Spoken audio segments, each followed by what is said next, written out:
നമസ്കാരം. എല്ലാവർക്കും ഇന്നത്തെ വീഡിയോയിലേക്ക് സ്വാഗതം. ഇന്നത്തെ വിഷയം വെരിക്കോസ് വെയിൻ എന്ന ജീവിതശൈലി രോഗത്തെ പറ്റിയാണ്. നമുക്കറിയാവുന്ന പോലെ നമ്മുടെ ശരീരത്തിൽ ശുദ്ധരക്തം വഹിക്കുന്ന കുഴലുകളുമുണ്ട്, രക്തക്കുഴലുകളുമുണ്ട്. അതേപോലെ അശുദ്ധ രക്തം വഹിക്കുന്ന രക്തക്കുഴലുകളുമുണ്ട്. അപ്പോൾ ഈ വെരിക്കോസ് വെയിൻ എന്നുള്ളത് അശുദ്ധ രക്തം വഹിക്കുന്ന രക്തക്കുഴലുകളെ ബാധിക്കുന്ന ഒരു രോഗാവസ്ഥയാണ്. വെരിക്കോസ് വെയിൻ ശരീരത്തിൻ്റെ പല ഭാഗത്തും ഉണ്ടാകുന്നുണ്ട്. ഇന്ന് പ്രധാനമായിട്ടും ചർച്ച ചെയ്യുന്ന കാലിലുണ്ടാകുന്ന വെരിക്കോസ് വെയിനെ പറ്റിയാണ്. കാലിൽ ഈ പറഞ്ഞ അശുദ്ധവാഹിനി രക്തക്കുഴലുകൾ തടിച്ച് വീങ്ങി ചുരുണ്ടുകൂടിയിരിക്കുന്ന ഒരു രോഗാവസ്ഥയാണ് വെരിക്കോസ് വെയിൻ എന്ന് പറയുന്നത്. അപ്പോൾ ഈ വെരിക്കോസ് വെയിൻ പല സ്റ്റേജസ് ഉണ്ട്. ഈ വെരിക്കോസ് വെയിനിൽ ഇപ്പോൾ പ്രധാനമായിട്ടും 6 സ്റ്റേജാണ് പറയുന്നത്.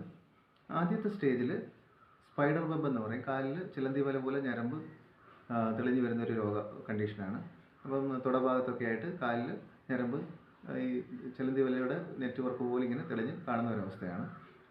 പിന്നീട് ഒരു അടുത്ത സ്റ്റേജിലേക്ക് വരുമ്പോഴത്തേക്ക് കുറച്ചുകൂടി സൂപ്പർഫിഷ്യൽ വെയിൻസ് തെളിഞ്ഞു വരികയും ചുരുണ്ടുകൂടുകയും അത് കാലിൻ്റെ മുട്ടിൻ്റെ പിൻഭാഗത്തായിട്ടോ അല്ലെങ്കിൽ കാഫ് മസിൽസിൻ്റെ വശങ്ങളിലായിട്ടൊക്കെ കൂടുതൽ പ്രോമിനൻ്റ് ആവുകയും ചെയ്യുന്നു. അപ്പോൾ ഈ അവസ്ഥയിൽ ചെറുതായിട്ട് എരിച്ചിലും പുകച്ചിലും ഒക്കെ രോഗിക്ക് അനുഭവപ്പെടും. മൂന്നാമത്തെ സ്റ്റേജ് ആകുമ്പോഴത്തേക്ക് കാലിൽ ചെറുതായിട്ട് നിറവ്യത്യാസമൊക്കെ ഉണ്ടാവുകയും കൂടുതൽ അതിൻ്റേതായ ബുദ്ധിമുട്ടുകൾ രോഗിക്ക് ഉണ്ടാവുകയും ചെയ്യുന്നു. പിന്നീട് 4, 5, 6 സ്റ്റേജ് ആകുമ്പോഴത്തേക്ക് കാലിൽ ഈ പറഞ്ഞ കൂടുതൽ എരിച്ചിൽ, പുകച്ചിൽ, അതേപോലെ നീര് ഉണ്ടാവുക, കാൽപാദങ്ങളിൽ നീരുണ്ടാവുക, അതേപോലെ അൾസറുകൾ ഉണ്ടാവുക, അതേപോലെ അൾസർ ഹീൽ ചെയ്യാൻ ബുദ്ധിമുട്ടുണ്ടാവുക, ഇങ്ങനെയുള്ള ഒരു രോഗാവസ്ഥാവിശേഷം രോഗിക്ക് ഉണ്ടാകുന്നുണ്ട്. അപ്പം ഈ വെരിക്കോസ് വെയിൻ ഉണ്ടാകുന്ന പ്രധാന കാരണങ്ങൾ നമ്മൾ പരിശോധിക്കുകയാണെങ്കിൽ അതിൽ ഒരു പ്രധാന കാരണം ഡീപ്പ് വെയിൻ ത്രോംബോസിസ് എന്ന് പറഞ്ഞാൽ കാലിൻ്റെ മാംസപേശികൾക്ക് അകത്തൂടെ പോകുന്ന രക്തക്കുഴലുകൾക്കുണ്ടാകുന്ന തടസ്സം മൂലം ഈ രണ്ട് സൂപ്പർഫിഷ്യൽ വെയിനെയും ഡീപ്പ് വെയിനെയും കണക്ട് ചെയ്യുന്ന പെർഫറേറ്റ് വെയിൻ എന്ന് പറയും വെയിനുണ്ട്. അപ്പോൾ ഇതിൻ്റെ വാൽവുകൾക്കുണ്ടാകുന്ന തകരാറ് മൂലം ഈ അശുദ്ധ രക്തം കറക്റ്റായിട്ട് ഡ്രെയിൻ ചെയ്യാതെ സൂപ്പർഫിഷ്യൽ വെയിൻ തങ്ങി നിൽക്കുന്ന ഒരു രോഗാവസ്ഥ ഉണ്ടാകുന്നു. അപ്പോൾ അത് ഈ വെരിക്കോസിറ്റിക്ക് കാരണമാകുന്നുവെന്ന് പഠനങ്ങൾ പറയുന്നു. അതേപോലെ തന്നെ നമുക്ക് പലതരത്തിലുള്ള ജോയിൻറ്റ് ഡിസീസ് ഉണ്ട്. ഇപ്പോൾ നീ ജോയിൻറ്റ് ആർത്രൈറ്റിസ് ആവാം. അപ്പോൾ അങ്ങനെയുള്ള കണ്ടീഷൻസിൽ ചില മാംസപേശികൾ ചുരുങ്ങുന്നത് മൂലം അതിൻ്റെ അനാട്ടമിക്കൽ സ്ട്രക്ചേഴ്സിലുള്ള വ്യത്യാസം മൂലം ഈ പറഞ്ഞ രക്തക്കുഴലുകൾക്ക് തടസ്സമുണ്ടാവുകയും അതും ഈ പറഞ്ഞ ബ്ലഡിൻ്റെ ബാക്ക് ഫ്ലോയ്ക്ക് തടസ്സമുണ്ടാവുകയും ചെയ്യുന്നതായിട്ട് കണ്ടുവരുന്നുണ്ട്. പിന്നീട് ഉണ്ടാകുന്ന ഈ രക്തക്കുഴലുകൾക്ക് സൂപ്പർഫിഷ്യൽ വെയിൻസ് ഉണ്ടാകുന്ന വാൽവുകൾക്കുണ്ടാകുന്ന ഡാമേജസ് ആണ്. അപ്പോൾ ഒരു അസിഡിറ്റി അതിനൊരു പ്രധാന കാരണമായിട്ട് പറയപ്പെടുന്നു. ഒരു ഹൈപ്പർ അസിഡിക് ഫാക്ടേഴ്സ് നമ്മുടെ രക്തത്തിൽ കൂടുതലായി നിന്ന് കഴിഞ്ഞാൽ ഈ പറഞ്ഞ അത് ഒരു അസിഡിക് സുനാമി പോലെ വർക്ക് ചെയ്യും. അതായത് ഈ പറഞ്ഞ അസിഡിക് മെറ്റബോളിക് ഫാക്ടേഴ്സ് ശരീരത്തിൻ്റെ ഏതൊക്കെ ഭാഗത്താണ് റീച്ച് ചെയ്യുന്നത് ആ ഭാഗത്ത് കോശങ്ങൾക്ക് ഡാമേജസ് ഉണ്ടാകും. അപ്പോൾ അതിൻ്റെ ഫലമായി ഇത്തരം വാൽവുകൾക്ക് ഡാമേജസ് ഉണ്ടാകുന്നത് മൂലം ഇൻകോംപിറ്റൻസി ഉണ്ടാവുകയും ബ്ലഡ് ബാക്ക് ഫ്ലോ ഉണ്ടാവുകയും ചെയ്യുന്നുണ്ട്. രക്തം ഈ പറഞ്ഞ അശുദ്ധവാഹിനി രക്തക്കുഴലിൽ കെട്ടിക്കിടക്കാൻ സാധ്യത ഉണ്ടാവുകയും ചെയ്യുന്നുണ്ട്.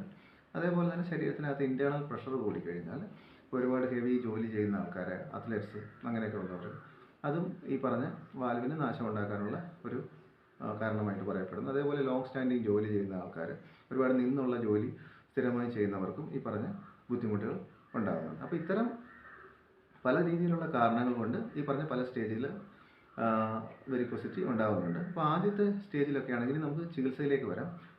ഈ പറഞ്ഞ ഫസ്റ്റ് സ്റ്റേജൊക്കെ ആണെങ്കിൽ നമുക്ക് ഒരു രക്തമോക്ഷം അല്ലെങ്കിൽ ബ്ലഡ് ലെറ്റിംഗ് എന്ന് പറയും. ബ്ലഡ് ലെറ്റിങ്ങിലൂടെ നമുക്ക് ഈ സിംറ്റംസ് ഒക്കെ കുറച്ചുകൊണ്ട് ഈ എരിച്ചിലും പുകച്ചിലും ഒക്കെ കുറച്ചുകൊണ്ട് വരാൻ പറ്റും. അതേപോലെ പല രീതിയിലുള്ള ഇപ്പോൾ നേരത്തെ പറഞ്ഞ മസിൽസിൻ്റെയൊക്കെ കൊച്ചു പിടിച്ചിരിക്കുന്ന അവസ്ഥയാണെങ്കിൽ അപ്പോൾ അതിന് വേണ്ടിയുള്ള ട്രീറ്റ്മെൻറ്റ് ചെയ്യുമ്പോഴത്തേക്ക് ചില സ്വേദപ്രയോഗങ്ങൾ ഹീറ്റിംഗ് തെറാപ്പീസ് ഒക്കെ ചെയ്യുമ്പോഴത്തേക്ക് മസിൽസ് റിലീസ് ആവുകയും അവിടെ ഈ പറഞ്ഞ കൺജഷൻ മാറുമ്പോൾ തന്നെ വെരിക്കോസിറ്റി മാറുന്നതായിട്ടും കണ്ടുവരുന്നുണ്ട്. അതൊക്കെ ഈ പറഞ്ഞ ഒരു 4-5 ദിവസം കൊണ്ട് തന്നെ റിസൾട്ട് കിട്ടുന്ന രോഗാവസ്ഥയാണ്. ഇനി നേരത്തെ പറഞ്ഞ പോലെ അസിഡിറ്റിയുടെ പ്രശ്നങ്ങളാണെങ്കിൽ ഡയറ്റ് ഹാബിറ്റ് തന്നെ രോഗി ചെയ്യേണ്ടി വരും. കോൺസ്റ്റിപ്പേഷനോ അങ്ങനെയുള്ള ബുദ്ധിമുട്ടുകളുണ്ടെങ്കിൽ അതനുസരിച്ചുള്ള ഡയറ്റ് കറക്ഷൻ ഒരു പ്രധാന ഘടകമാണ്. അപ്പോൾ ഈ ഒരു 3 സ്റ്റേജിൽ നമുക്ക് ഈ പറഞ്ഞ ട്രീറ്റ്മെൻറ്റുകൾ കൊണ്ട് രോഗിയെ നമുക്ക് പൂർണ്ണമായി സുഖപ്പെടുത്താൻ പറ്റും. പിന്നീട് അൾസർ ഉണ്ടാവുകയോ അല്ലെങ്കിൽ വീണ്ടും വീണ്ടും മുറിവുകൾ ഉണ്ടായിക്കൊണ്ടിരിക്കുക, രോഗി കൂടുതൽ ബുദ്ധിമുട്ടുകൾ ഉണ്ടാവുക, അങ്ങനെയുള്ള അവസ്ഥയിലേക്ക് വരുമ്പോഴത്തേക്ക് പിന്നെ നമ്മളൊരു വെരിക്കോസ് വെയിൻ റിവേഴ്സൽ ട്രീറ്റ്മെൻറ്റിനെ പറ്റി ചിന്തിക്കേണ്ട ഒരു അവസ്ഥയാണ്. അപ്പം ഈ റിവേഴ്സൽ ട്രീറ്റ്മെൻറ്റ് എന്ന് വെച്ച് കഴിഞ്ഞാൽ പ്രധാനമായിട്ടും ഈ പറഞ്ഞ മുറിവുണ്ടെങ്കിൽ മുറിവ് ഉണക്കുക, അതേപോലെ തന്നെ ഈ വെയിനിനെ അതിൻ്റെ വാൽവ്സിനെ കറക്ഷൻ ട്രീറ്റ്മെൻറ്റ് ചെയ്യുക. ഇതൊക്കെയാണ് അതിൽ പറഞ്ഞിരിക്കുന്നത്.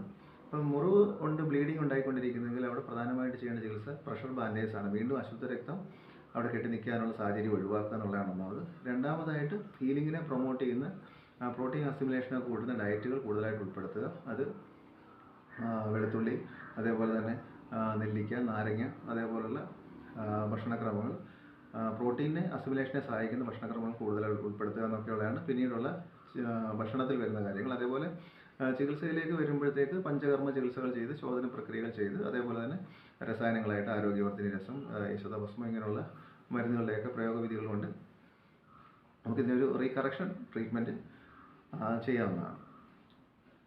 അപ്പോൾ പറഞ്ഞു വന്നത് വെച്ചാൽ ആദ്യത്തെ 3 സ്റ്റേജിൽ നമുക്ക് ഈ പറഞ്ഞ ബ്ലഡ് ലെറ്റിങ് കൊണ്ടോ അതേപോലെ തന്നെ അതിനുള്ള പ്രത്യേക മരുന്നുകൾ കഴിക്കുകയോ അതിന് പർട്ടിക്കുലറായിട്ടുള്ള കോസ് എന്താണെന്ന് കണ്ടെത്തി ട്രീറ്റ് ചെയ്ത് കഴിഞ്ഞാൽ നമുക്ക് ചികിത്സിച്ച് മാറ്റാം. പിന്നീട് ഈ റിവേഴ്സൽ ട്രീറ്റ്മെൻറ്റിലേക്ക് വരുമ്പോൾ കുറച്ചുകൂടെ രോഗിക്ക് സമയം വേണ്ടി വരും. അത് എക്സാക്റ്റ് കോസ്, ഈ ഓട്ടോഇമ്മ്യൂൺ കാരണങ്ങൾ കൊണ്ടാണോ വാൽവിന് ഡാമേജ് സംഭവിച്ചതെന്നുള്ള ഫൈൻഡ് ഔട്ട് ചെയ്യണം. അതേപോലെ അലർജിക് ഫാക്ടേഴ്സ്, ഫുഡ് അലർജി പോലുള്ള കണ്ടീഷൻസ്, അതേപോലെ ഹൈപ്പർ അസിഡിറ്റി കണ്ടീഷൻസ്, ഇതൊക്കെ ഈ പറഞ്ഞ രോഗാവസ്ഥയെ മൂർച്ഛിക്കുന്നതിന് കാരണമായിട്ട് വരും. അപ്പോൾ അതനുസരിച്ചുള്ള ട്രീറ്റ്മെൻറ്റും ഇപ്പം ബ്ലീഡിങ് ഉണ്ടാകുന്നുണ്ട്, അപ്പോൾ അതിനുള്ള പ്രഷർ ബാൻഡേജ് ചെയ്യേണ്ട ട്രീറ്റ്മെൻറ്റുകൾ, അതേപോലെ തന്നെ ഇപ്പം അൾസർ ഹീൽ ചെയ്യാൻ വേണ്ടി ഈ അട്ടയെ കൊണ്ട് ഘടിപ്പിക്കുന്ന ഒരു ചികിത്സാ രീതി ആയുർവേദത്തിലുണ്ട്, ജലോകാവചരണം എന്നാണ് പറയുന്നത്. അപ്പോൾ അത്തരം ട്രീറ്റ്മെൻറ്റുകളൊക്കെ ചെയ്യുമ്പോഴത്തേക്ക് ഹീലിംഗ് പ്രോസസ്സ് കുറച്ചുകൂടെ സ്പീഡപ്പ് ചെയ്യും. അപ്പോൾ ഇങ്ങനെ വെരിക്കോസ് ഇത് ഒരു ആരംഭത്തിൽ കണ്ടു കഴിഞ്ഞാൽ ഇത് വെച്ച് നീട്ടി കൊണ്ടുപോയി ഒരു അൾസർ ആവുന്നവരെ വെയിറ്റ് ചെയ്യാതെ നേരത്തെ തന്നെ ട്രീറ്റ്മെൻറ്റ് ചെയ്താൽ വളരെ പെട്ടെന്ന് ചികിത്സിച്ച് മാറ്റാൻ പറ്റുന്ന ഒരു രോഗാവസ്ഥയാണ്. പലരും ഇതൊരു ശ്രദ്ധിക്കാതെ കൊണ്ട് നടന്ന് കാലക്രമത്തിൽ ഈ പറഞ്ഞ അൾസറിലൊക്കെ എത്തുകയും പിന്നെ സ്കിന്നിൽ കളർ ചേഞ്ചസ് ഉണ്ടാവുകയും അവിടെ കൂടുതൽ ബുദ്ധിമുട്ടുകൾ ഉണ്ടാകുന്ന, മുറിവുണങ്ങാൻ പറ്റാത്ത അവസ്ഥയൊക്കെ ഉണ്ടാകുന്ന ഒരു വീനസ് അൾസറിലേക്കൊക്കെ പോകുന്ന ഒരു കണ്ടീഷൻസിലേക്ക് നയിക്കുന്ന അതായി കണ്ടുവരുന്നുണ്ട്. അപ്പം പ്രധാനമായിട്ടും ഇതിൻ്റെ എക്സാക്ട് കോസ് എന്താണെന്നുള്ള കണ്ടെത്തുകയാണ്. നേരത്തെ പറഞ്ഞ നിസ്സാരമായിട്ട് ഏതെങ്കിലും പേശി പിടിച്ചിരിക്കുകയാണെങ്കിൽ അത് അയച്ചുവിടാനുള്ള ട്രീറ്റ്മെൻറ്റ് ചെയ്യുക. അതേപോലെ ചില രക്തമോഷണം കൊണ്ടൊക്കെ പറഞ്ഞ് രോഗിക്ക് സിംറ്റമാറ്റിക് വ്യത്യാസങ്ങൾ കണ്ടുവരുന്നുണ്ട്. പോച്ചിലും ഇതൊക്കെ മാറിക്കഴിയുമ്പോഴത്തേക്ക് തന്നെ ഒരു 5-6 മാസത്തേക്ക് ബുദ്ധിമുട്ടില്ലാതെ വരും. പിന്നെ ഈ ചുരുണ്ട് കൂടി കിടക്കുന്നതിൻ്റെ അവസ്ഥ കൂടുന്നു, അങ്ങനെ ഒരു സ്റ്റേജിലേക്ക് വരുമ്പോഴാണ് നമ്മളൊരു വെരിക്കോസ് വെയിൻ റിവേഴ്സൽ ട്രീറ്റ്മെൻറ്റിനെ പറ്റി ചിന്തിക്കുന്നത്. അപ്പോൾ അവിടെ നമ്മൾ പല ഫാക്ടേഴ്സ്, ഈ ഹൈപ്പർ മെറ്റബോളിക് ഫാക്ടേഴ്സ് ഒരു ഘടകമാണ്. അങ്ങനെയുള്ള പല കൺസിഡറേഷനും ചെയ്യേണ്ടി വരും. അപ്പോൾ അതിൻ്റെ കറക്ഷനിലേക്ക് പോകേണ്ടി വരും, ഡയറ്റിൽ വ്യത്യാസം വരുത്തേണ്ടി വരും, ഭക്ഷണക്രമങ്ങളിൽ വ്യത്യാസം വേണ്ടി വരും. ചില പ്രത്യേക രീതിയിലുള്ള ലേപപ്രയോഗങ്ങളൊക്കെ ഉണ്ട്, ഈ വെയിൻസിനെ ഡയറക്റ്റായിട്ട് അഫക്റ്റ് ചെയ്യുന്ന ലേപപ്രയോഗങ്ങളുണ്ട്. അതേപോലെ തന്നെ സോഫ്റ്റ് ടിഷ്യൂ കോൺസെൻട്രേറ്റ് ചെയ്തിട്ടുള്ള ചികിത്സകൾ കൂടുതലായിട്ട് ചെയ്യേണ്ടി വരും. നേരത്തെ കഴിഞ്ഞ വീഡിയോയിലൊക്കെ ഞാൻ പറഞ്ഞ പോലെ ഈ വെയിൻസിനെ നമ്മൾ സപ്ലിമെൻറ്റേഷൻ, വെയിൻസിൻ്റെ പ്രോപ്പറായിട്ടുള്ള ഡെവലപ്മെൻറ്റ്സിന് വേണ്ടിയുള്ള സപ്ലിമെൻറ്റേഷൻ സോഫ്റ്റ് ടിഷ്യൂ ത്രൂ ചെയ്യേണ്ട ചികിത്സാ രീതികളൊക്കെ ഉണ്ട്. അപ്പോൾ അതിന് പഞ്ചകർമ്മ ചികിത്സകളും അതേപോലെ തന്നെ രസായന പ്രയോഗങ്ങളൊക്കെ ആ സ്റ്റേജിലാണ് നമ്മൾ പ്രയോഗിക്കുന്നത്. അപ്പം ഇതൊക്കെയാണ് വെരിക്കോസ് വെയിന് ആയുർവേദത്തിലുള്ള ചികിത്സാ രീതികൾ. എല്ലാവരുടെയും അറിവിലേക്കായിട്ട് ഞാൻ ഈ വീഡിയോ പങ്കുവയ്ക്കുന്നു. നന്ദി, നമസ്കാരം.